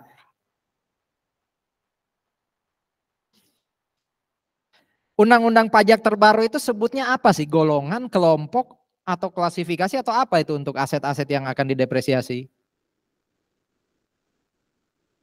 Hah? Apa bahasa pajaknya sih untuk aset tetap yang akan didepresiasi? Golongan, kelompok, atau klasifikasi atau apa? Kelompok. Ini sebutnya apa? Golongan. Ini hanya ngomong list term loh ya. Jadi kalau dia masuk golongan 1-2 tahun list termnya. Minimal. Berarti kalau hanya 1 tahun, bukan finance lease. Kalau dia masuk golongan 2 dan 3, ya minimal 3 tahun. Nggak ada golongan keempat. Kalau sekarang kan ada 4 kelompok. Jadi sebenarnya pendekatan UU yang lama, UU 83 kalau nggak salah, yang pokoknya UU perubahan kedua. Ini sudah 3 atau 4 kali dirubah kan UU PPH. Terakhir nomor berapa? 36 2008 ya. Tapi dirubah lagi pakai Cipta Kerja dan HPP kan? Ya. Kalau yang ini itu kelompok aset itu 1, golongan tanah tidak disusutkan. 2, golongan bangunan. Ya. 3, golongan selain tanah bangunan. Di mana golongan selain tanah bangunan ada 3 lagi subgolongannya. Golongan 1, 2, dan 3. Kalau yang sekarang, yang terbaru, ada tanah, tidak disusutkan. Ada bangunan, dibagi 2, apa aja? Permanen dan tidak permanen. Ada selain tanah bangunan. Itu ada 4 subnya, 4 kelompok. Kalau yang sekarang. Nah masalahnya ini masih berlaku. Kelompok 1 berapa tahun dong? Kelompok 2, 3, 4 berapa tahun dong? Kalau bangunan enak masih bisa dilihat. Tapi kelompok 1, 2, 3, 4 gimana pembagiannya? Nah ini coba Anda simpulkan sendiri. Ya, sebelum useful life, sebelum perubahan kedua ada di slide ya. Golongan 1 itu 0 sampai 4. Golongan 2 lebih dari 4 sampai maksimal 8. Golongan 3 lebih dari 8. Berarti bisa dong kita bikin tabel konversi. Berarti kelompok 1 itu sama golongan 1, betul? Betul ya? Kalau kelompok 2 itu umurnya berapa? 8. 8 itu berarti bisa golongan 2. Jadi kelompok 1 golongan 1 sama, kelompok 2 golongan 2 sama. Nah, kelompok 3, 4. Ya kelompok 3, 4 itu masuk golongan 3 dong. Kalau pakai perspektif lama, betul? Kan kelompok 3 kita berapa tahun? 16. Berarti kan lebih dari 8 tahun. Kelompok 4, 20 kan lebih dari 8 tahun. Maksud saya apa? Berarti kelompok 1 supaya dia disebut finance lease minimal, kelompok 1 berarti yang sekarang ya, minimal berapa lama masa sewanya? 2 tahun. Kelompok 2 minimal berapa lama masa sewanya supaya finance lease? 3 tahun. Kelompok 3, 4, karena di sini sama golongan 2 dan 3, di mana kelompok 3, 4 tadi setara dengan golongan 3, juga sama dengan kelompok 2, yaitu berapa minimalnya? 3 tahun, gitu loh maksudnya. Kalau Anda baca, Anda riset lebih dalam, itu ada yang lucu ya, yang memberi saran itu Pusdiklat Pajak. Ini saya rekam nanti, enggak apa-apa, demi kebaikan bangsa negara ya. Yang nulis orang Pusdiklat Pajak, memberi saran kepada Dirjen Pajak, maksudnya Direktorat Jenderal Pajak, ini harus diperbarui. Mereka satu kelompok loh, kenapa harus nulis ke orang, mau ngomong sendiri ke teman, perbaiki itu sudah usang gitu. Ya, tapi kalaupun nggak usang, kalaupun ini tetap berlaku ya itu cara konversinya tadi ya. Oke. Kalau bangunan gampang, wis 7 tahun. Karena yang lama itu saya tulis not applicable karena nggak ditulis di undang-undang lama. Coba Anda cari. Memang sih penyusutannya itu 5% per tahun, berarti asumsinya sama dong kayak yang sekarang 20 tahun ya. Tapi kan tidak dibagi permanen dan non permanen yang lama. Ya apapun sekarang bangunan permanen atau nggak permanen selama dileasingkan lihat 7 tahun minimal lease term-nya. Berarti kalau di bawah 7 tahun ya itu bukan finance lease, itu operating lease. Itu ya. Apalagi awareness ketiga, terdapat hak opsi. Berarti masih pakai pendekatan US GAAP. Kalau pendekatannya IFRS kan nggak harus lihat ada hak opsi atau enggak kok.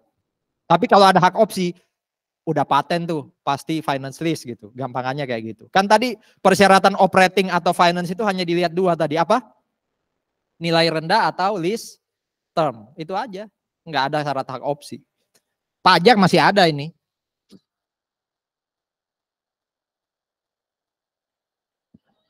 Nah ini syarat administratif lah. Ya syarat administratif. Lesi harus wajib pajak yang menjalankan usaha atau pekerjaan bebas. Ya.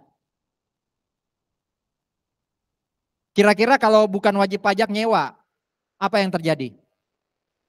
Berarti kan bukan sewa guna usaha ya. Kalau bukan sewa guna usaha, apa konsekuensinya?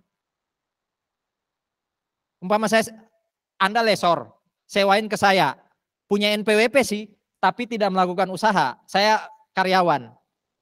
Berarti kan bukan sewa guna usaha terus, apa relate-nya dong dengan pajak? Anda ingat nggak, yang boleh motong PPh 23 atas sewa itu siapa? Yang boleh motong PPh 23 atas sewa maupun PPh final atas sewa itu siapa? Hanya 1 badan, 2 orang pribadi yang melakukan usaha. Jadi betul kalau disewain ke saya kan nggak boleh motong. Ya udah nggak usah dianggap sewa aja. Berarti bebas pajak dong lesor ya, belum tentu. Dia harus ikutin aturan self assessment atau nyetor sendiri juga bisa kalau PPh final. Gitu ya. Jadi syarat ini ada konsep filosofinya ya. Ada apa? Konsekuensi lainnya. Ini diingat. Ini diingat. Berarti menurut Anda dalam kasus lesor kita yang ABC, dalam kasus kita lesor yang ABC, berapa penghasilannya? Tabelnya lesor. Berapa penghasilannya lesor? Berdasarkan slide terakhir tadi yang perlakuan BPH. Saya tanya deh, di 2019 berapa penghasilannya lesor?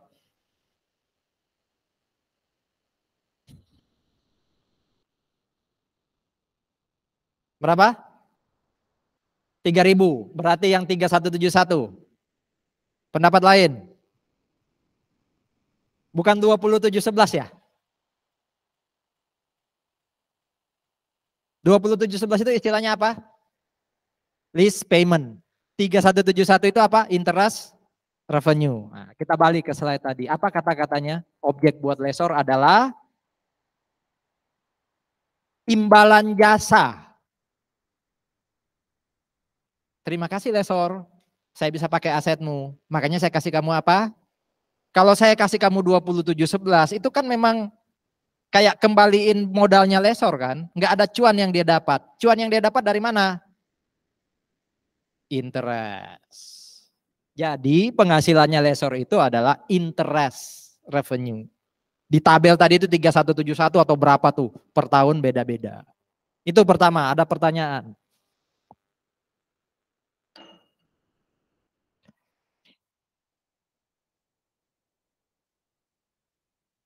Oke.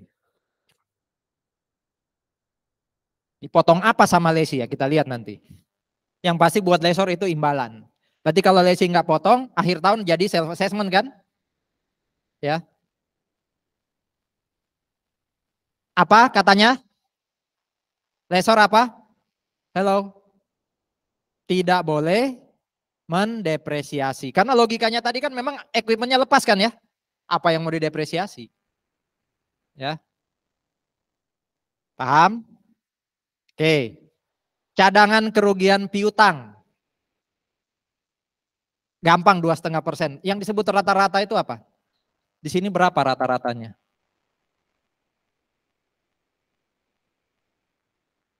Kita lihat punya lesor. Lesor ya. Berapa yang disebut rata-rata?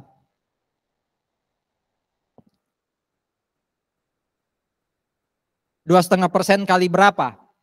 Untuk tahun 2019 deh.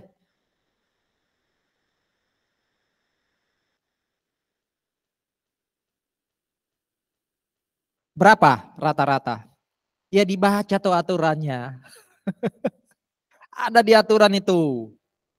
Apa itu rata-rata? Atau kalau Anda terbiasa pakai rasio keuangan entah di MK kah atau di skripsi Anda atau di tugas Anda pasti tahu langsung oh rata-rata itu ngitungnya gini tuh. Kan ada rumus yang pakai rata-rata aset, ya kan? Biasanya itu rata-rata dari kapan ke kapan? Awal dan akhir. Berarti konteksnya 2019, Vel. Berapa rata-ratanya nanti dikali 2,5%? Ini kasus real kan ya? Real dalam arti ada angkanya loh ya. Berapa tambah berapa, terus nanti dikali 2,5. Berapa saldo awal? Wes, langsung. Tadi kan katanya awal plus akhir bagi 2. Berapa saldo awal? 2019. Halo? Angka ada di situ, tinggal diambil. Makanya soal pilihan ganda itu paling enak sebenarnya ya. Jadi kalau Anda salah itu bukan saya yang nilai. Anda yang salah milih. Wong pilihannya ada di situ. Anda nggak milih yang benar kok. Ya kan? Saya hanya menghitung pilihan Anda yang salah.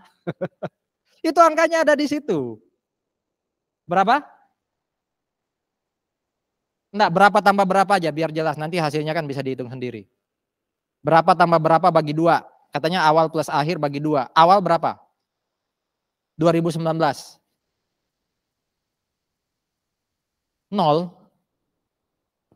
100. 100 kan sudah langsung dibayar. Berarti 79 tambah 61 dibagi 2. 61 itu kan sebenarnya walaupun barisnya 1 Januari 2020 itu kan sebenarnya saldo akhir 31 Desember 2019. Berarti untuk 2019 2,5% kali 79 plus 61 dibagi 2. Tahun depan beda lagi bisa jadi hitungannya. Itu tadi mau ngitung apa?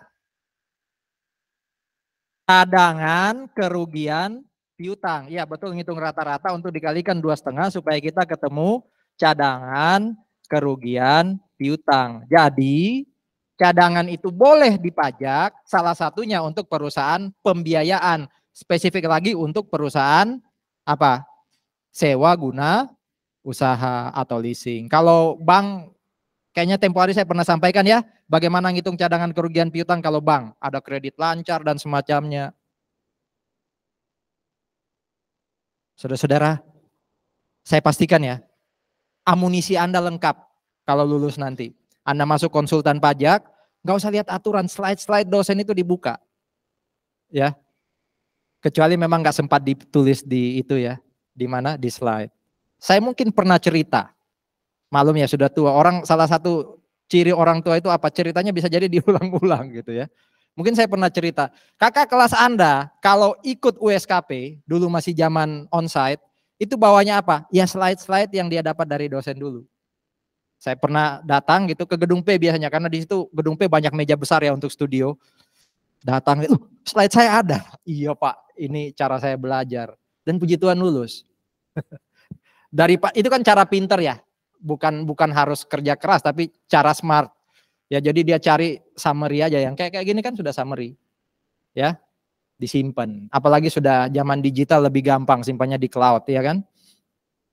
Itu ya. Nah, berarti kalau pakai pendekatan akuntansi, expense to allowance. Betul? Cuma beda expense-nya pajak dan akuntansi. Karena expense-nya akuntansi bisa jadi bukan 2,5%. Dan bisa jadi ngitungnya nggak dari rata-rata, mungkin dari piutang akhir, bisa jadi loh. Dari berapa tadi? 61 ya kalau nggak salah ya. Bisa jadi kayak gitu. Nah kalau benar-benar terjadi berarti jurnal akuntansinya apa? AFDA to AR, umpama tahun depan benar-benar terjadi, ya kan sudah dibebankan kemarin. Ya, sudah dibebankan kemarin, tapi di tahun kedua berarti yang diakui adalah yang real. Ya. Jadi expense-nya kemarin, tahun kemarin itu boleh, expense to AFDA, ya. Tapi kalau tahun depan benar-benar terjadi kan sudah diakui kemarin, jadi nggak perlu lagi diakui di tahun terjadi kerugian piutang. Kan pajak katanya defaultnya direct rate off kan?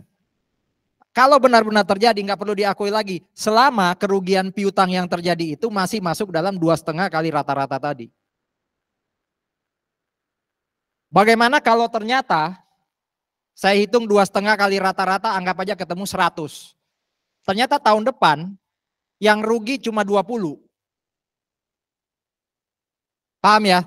Tahun 2021 saya ngitung 2,5 kali rata-rata piutang ketemu angka 100. Tahun 2021 yang rugi cuma 20. Berarti masih ada sisa 80 kan? Nah 80 itu apa istilahnya? Dibalik, di reverse. Jadi di tahun depannya dia jadi penghasilan. Hitung lagi rata-rata untuk tahun depan untuk jadi beban. Tapi untuk yang tahun lalu masih ada sisa 80 itu jadi penghasilan. Ya. Bagaimana kalau saya hitung tadi 2,5 kali rata-rata ketemu 100, tahun depannya ketemunya 110. Ya 100 tahun lalu jadi deductible expense, 10 tahun ini. Jadi boleh ya walaupun lebih. Tapi kalau kurang masih ada selisih, masih ada sisa lebih, jadi penghasilan. Itu ya. Bagi lesi. Ini yang unik. Tadi yang nyusutkan aset kalau finance lease siapa? Nyusutkan aset kalau finance lease di akuntansi? Lesi ya. Tapi kan dia nyusutkannya bukan dari underlying aset, dari right of use aset kan ya. Tapi pajak ngomong apa? Lesi pun tidak boleh mendepresiasi. Itu ya. Jadi nggak ada yang disusutkan aset itu nggak ada di pajak. Lesor atau lesi nggak ada. Hanya kalau apa? Lesi beli jadi aset dia. Karena pajak itu asumsinya finance lease pasti jadi aset dia di akhir. Benar nggak itu asumsi pajak? Ya kan ini kan ngomong, kalau lease term sudah selesai atas residual value. Berarti logikanya kan lesi beli kan? Jadi aset dia kan? Itu kan logika pajak. Padahal akuntansi ngomong tadi nggak mesti kan? Kalau aset harus balik ke lesor gimana? Nah ini yang salah satu juga harus diperbaiki memang dari aturan ini. Ya. Ini pakai klausul dong, kalau lesi beli. Kalau lesi nggak beli ya nggak boleh dong didepresiasi oleh lesi. Jelas ya maksudnya ya. Nah lease payment, berapa buat lesi tadi per tahun di kasus kita? Oke, itu apa kata-katanya 2711? Deductible expense. Ada nggak deductible expense lain buat lesi? Nggak ada. Berarti interest expense yang ada di mana? Di akuntansi, nanti dikoreksi fiskal secara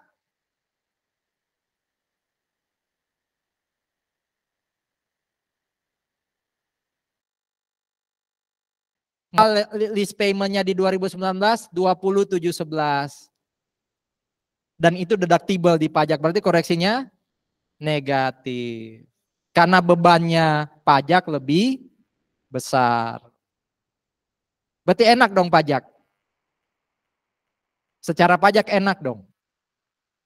Tapi satu, interest expense-nya kan nggak diakui. Betul? Dua, apalagi yang nggak diakui? Padahal ada expense di akuntansi tadi. Depresiasi. Berarti ini koreksi negatif tapi ada dua koreksi positif. Kalau Anda total, coba total. Ya. 2711 kali, lihat aja di sini. 2711 dikali 5 berapa tadi? Ini kan logikanya 2103 ini kan berarti deductible expense buat lesi, betul? Betul ya? Ya enggak? Tiap tahun boleh ngakuin 2711 di pajak. Di akuntansi ada dua expense yang enggak diakui. Satu, interest. Kalau di total berapa interestnya ini sampai tahun kelima? 7.000. Dua, apa tadi? Depresiasi. Kalau di total sampai akhir berapa depresiasinya? Akumulasi? 95, betul? Coba tambahin 95 tambah 7. Ya ketemunya 103 kan? Berarti kesimpulannya apa? Walaupun ada perbedaan, ada koreksi tiap tahun, ujungnya nanti akan sama. Berarti ini hanya beda apa istilahnya? Waktu. Ya. Mau operating list atau finance sebenarnya itu sama sih. Hanya ini beda waktu. Tapi pastinya walaupun beda waktu tiap tahun ada koreksi fiskal. Ya. Gimana tadi? Nih. Ya.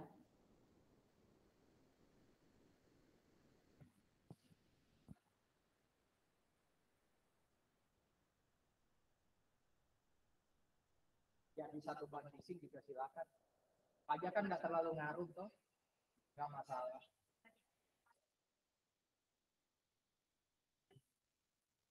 Depresiasi.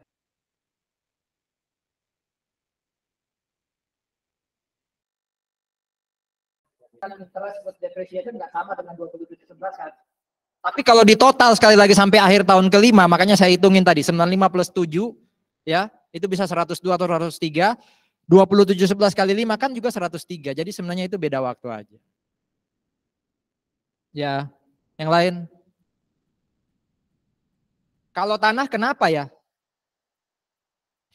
Karena tanah ini konteksnya waktu itu mungkin sama kayak sekarang adalah PPA final ya. Karena PPA final buat lesor itu ya kena PPA final nggak digabung, berarti buat lesi bisa jadi ini tidak boleh jadi pengurang ya. Itu dugaan saya. Ya. Kalau mau tahu ya mungkin memang harus cari tahu pola pikirnya lewat bacaan-bacaan lain ya. Ini nggak terlalu penting tapi intinya adalah kalau ternyata tadi ada kan ketentuan ya golongan 1, golongan 2, 3, golongan bangunan, ternyata lebih pendek, yaitu dikoreksi sama. Jadi silakan di akuntansi jadi sewa, finance ya, finance list, tapi sama DJP dikoreksi. Ya, bukan sewa istilahnya. Ingat, apakah berarti lesor bebas pajak? Kalau itu finance list. Kan enggak. Tadi lesor tetap kena atas imbalan bunga kan? Dia hanya bebas apa lesor? Tidak kena withholding. Tapi akhir tahun dia tetap harus gabungin bunga dia yang 3.000 kalau nggak salah di 2019 dengan penghasilannya yang lain. Berarti dari 3.000 itu nggak ada kredit pajak, kan nggak dipotong PPh. Dia hanya selamat cash flow waktu terima uang, waktu terima interest, tapi tidak selamat PPh akhir tahun yang self assessment. Paham ya? Itu jadi penghasilan dia digabung dengan penghasilan lain. Tapi waktu dia dapat nggak ada PPh 23. Ya lesi tidak perlu motong, nggak perlu sibuk-sibuk potong. Bukan berarti lesor bebas. Karena tadi kan dikatakan lesor itu apa? Kena pajak atas bunga. Ya. Bukan objek withholding tapi objek self assessment. PPh-nya gimana?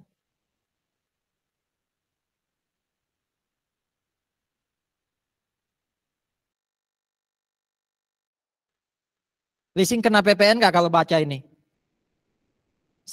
Kita masih pakai yang SE ya. Apa KMK sorry. 1169. Leasing kena PPN nggak? Jasanya nggak kena. Tapi kan ada penyerahan barang. Itu yang kena PPN. Jadi tetap harus buka faktur pajak. Atas barangnya bukan atas jasanya. Nah masalahnya gimana dong? Di sini ada harusnya ya.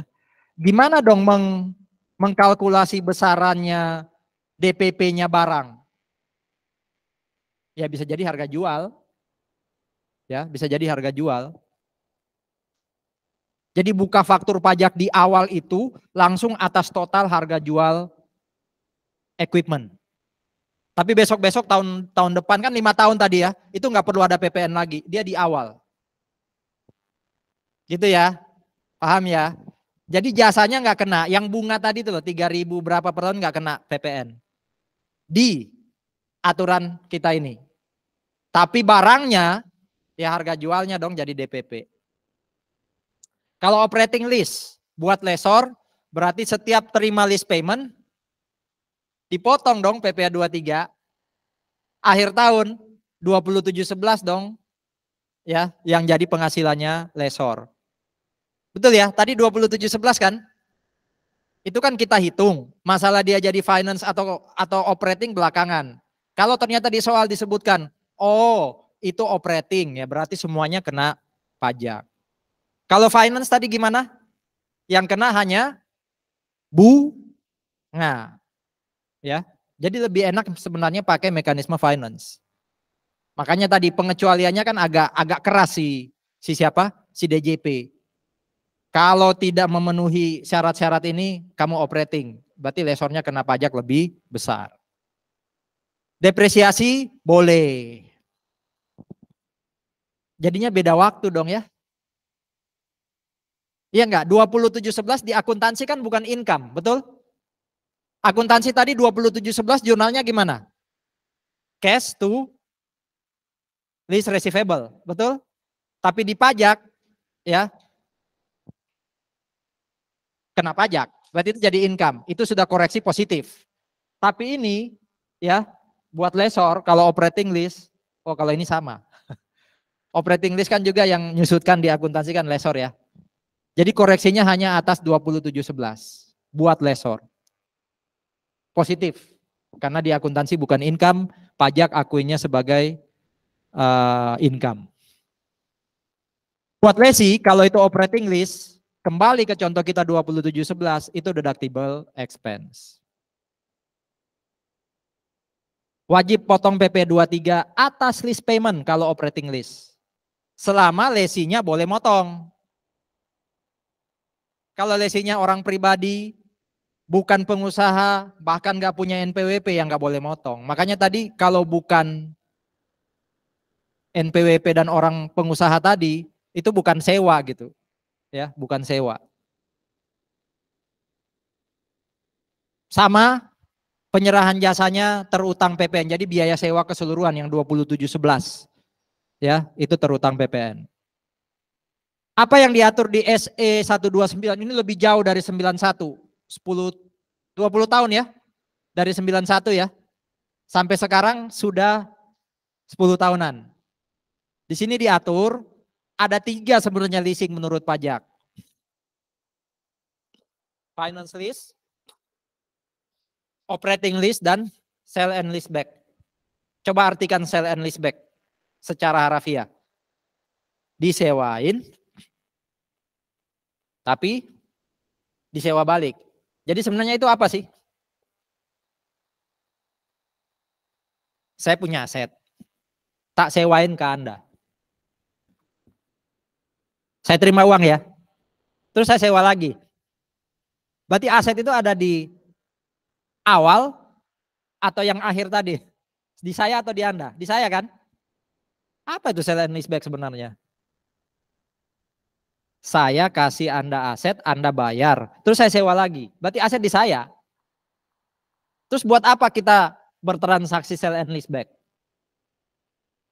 Kira-kira apa itu sell and lease back secara akuntansi? Ini sebenarnya minjem duit, jaminannya aset. Enggak, saya kasih Anda aset, kayak saya sell. Anda kasih saya duit, tapi saya sewa lagi. Ya, jadi uang yang saya kasih ke Anda tadi, ya, yang saya kasih ke Anda tadi itu mirip kayak pinjaman. Sorry, yang Anda kasih ke saya tadi ya, kan Anda yang ngasih duit, itu kayak saya pinjam dari Anda. Terus asetnya saya pakai. Tapi besok kalau saya gagal bayar, kan Anda lesornya sekarang, itu boleh Anda ambil. Jadi jaminannya aset yang lagi saya pakai. Itu ya, itu sell and lease back. Jadi secara legal sebenarnya sudah milik Anda aset itu, makanya saya sewa. Waktu saya sewa itu sebenarnya, ya saya nyewa aset Anda itu sebenarnya jaminan itu asetnya. Kalau finance lease, nah ini tadi ingat ya, ada apa? Supplier, ada lessor, ada lessee kan? Kalau yang terjadi adalah ada showroom, saya beli mobil, tapi secara kredit bayar ke bank, barangnya itu miliknya si showroom, ini yang disebut barangnya supplier, maka sebenarnya finance lease itu adalah penyerahan barang kena pajak dari showroom ke saya. Itu substansi pajaknya.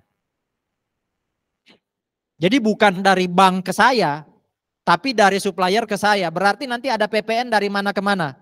Dari supplier ke pembeli, ke lessee.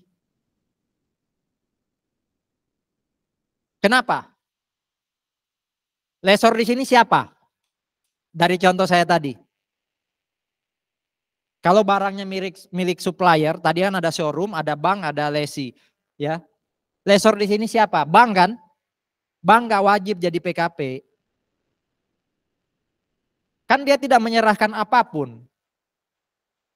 Loh Pak, kan ada jasa loh. Jasa katanya tadi bebas kata Glo kan? Jasa sewa guna usaha di aturan kita kan? Nah, barangnya yang kena.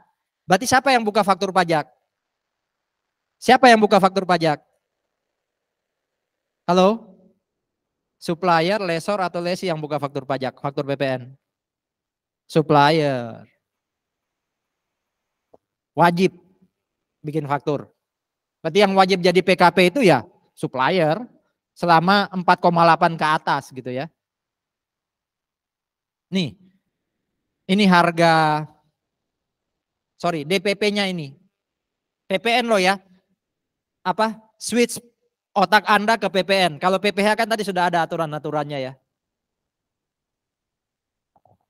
Pak, bukannya per tahun cuma 27,11, kalau kena atas 100.000 hanya kena sekali kok.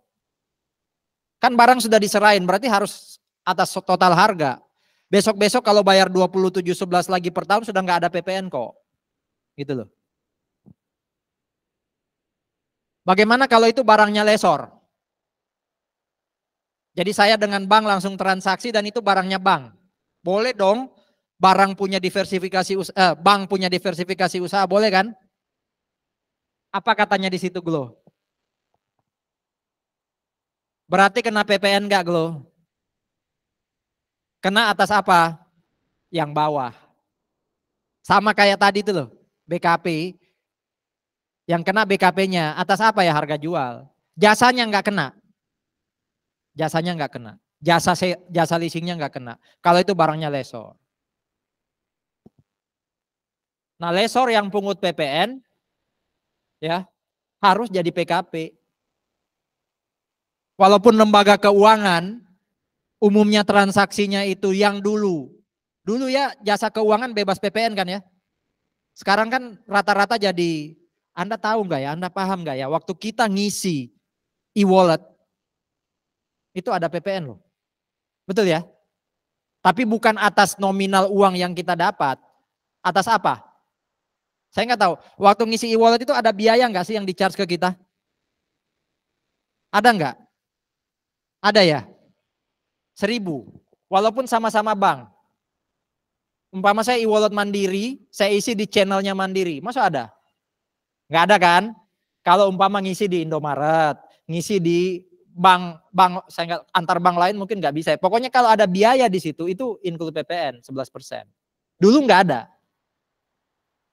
Orang kan ngomong loh, uang saya sendiri kok kena PPN loh. Yang kena itu bukan uang kita. tapi jasanya. Betul ya? Jadi Anda harus jawab gitu loh.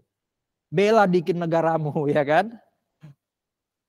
Negara itu nggak ngenain pajak atas uang kita yang masuk, tapi atas biaya loh. Berarti gimana caranya biar bebas ya? Pakai channel bankmu sendiri atau ya jangan pakai e-wallet.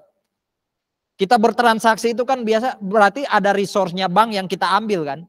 Layak dong kita bayar biaya. Nah biaya itu objek PPN.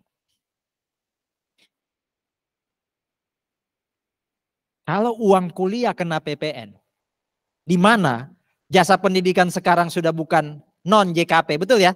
Jasa pendidikan sudah bukan non JKP loh, berarti sudah jasa kena pajak. Harusnya ada PPN loh di uang kuliah Anda, tapi yang kena itu bukan uang kuliah Anda, tapi atas jasa pendidikannya. Makanya sekarang cepat-cepat lulus sebelum aturan pelaksana nanti keluar. Sekarang belum ada, makanya uang kuliah masih belum ada PPN. Ya, itu ya. Kalau lesor tadi punya barang dileasingkan dan itu finance lease, ya atas BKP tadi kena PPN, maka ini DPP-nya sekali lagi tidak termasuk bunga ya, hanya harga jual, ya kayak ini nih. Supplier itu atas harga jual supplier, ini atas harga jual lesor, tidak termasuk bunga. Bagaimana kalau sell and lease back tapi finance lease? Ya kembali ke konsep finance lease tadi secara pajak ngomong gimana? Kalau finance lease berarti lesor kena PPh enggak? Lesor kena PPh enggak tadi finance lease? Kena hanya atas bunga ya. Tapi konsepnya di sini seperti yang saya sebutkan tadi itu jaminan hutang sebenarnya. Sell and lease back. Berarti kalau PPN ya lihat dulu aturan yang dulu tahun 91 jaminan utang piutang kan bukan objek PPN kan ya. Pegadaian gitu. Saya belum update lagi PPN terbaru. Apakah jaminan utang piutang itu masih tetap non BKP? Coba lihat di Undang-Undang HPP, apakah kalau penggadaian terima barang dari saya, pinjam duit, ya, lalu jaminannya mobil saya, itu kena PPN enggak? Kalau iya berarti aturan ini sudah gugur, yang aturan 91. Atau aturan 2010 tadi. Yang lama jaminan utang piutang enggak kena PPN. Termasuk tidak kena PPh. Itu kalau sell and finance lease back. Kalau operating lease back ya objek.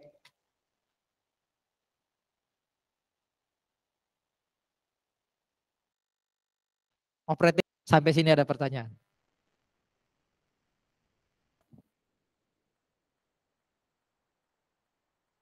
Nah, semua saudara-saudara yang kita pelajari tadi itu kayaknya runtuh di sini. Kita lihat. Enggak semua sih. Itu bahasa hiperbola aja. Kayak tulisan apa tuh? Yang clickbait. Ini adalah list universitas termahal di Indonesia. Nomor 4 bikin kaget tuh, supaya diklik gitu kan. Enggak semua. Apa bedanya dengan yang sudah dijelaskan tadi? Apa maksudnya ini? Intinya apa? Utamanya PPN. PPh enggak berubah. PPN aja yang berubah. Apa maksudnya? Berarti kalau finance lease buat lesor,